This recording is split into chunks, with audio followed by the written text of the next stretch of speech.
Shogird bir uyingga qo'y go'shti deb eshak go'shtini olib kirchi bir. Ya? Usta? Ha, eshak go'sht harom-ku. Harom degan nima qildi? U ham go'sht, bu ham go'sht-ku.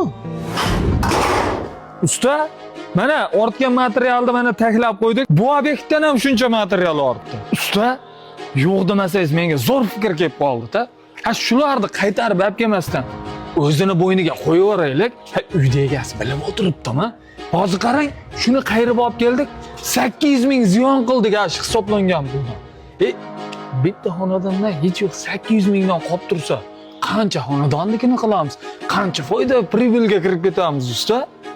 Yo'q, shogird bo'lmaydi. Nima deyapsan ekan debman. Usta, mana joylab qo'ydik, hozir kesishni boshlaymiz. Usta, kecha Instagram ko'rib turdim. Mana shuni teng yarimiga material bor ekan.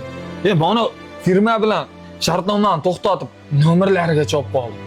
Shundan ishlataylik. O'ylab ko'ring, har bitta qilganimizdan teng yarimdan pul qolaversa, zo'r foyda qilib tashlaymiz. Bir xil ekan, rangi ham, turishi ham, hammasi bir xil ekan. Jonga tegdingmi? Yurma haqqa senda gapim bor. Shogird, uyingga go'sht olayotganda qanaqa go'sht olasan?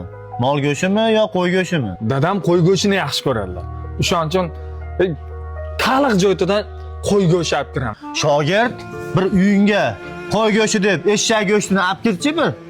Ya? Usta? Eshak go'sht harom-ku. Harom degan nima qildi? U ham go'sht, bu ham go'sht-ku. Men oilamga harom narsani olib kiraman.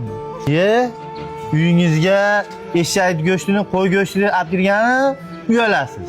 Lekin klientlarga arzon tunikani qimmat tunika deb qo'yib bergan uyalmaysanmi?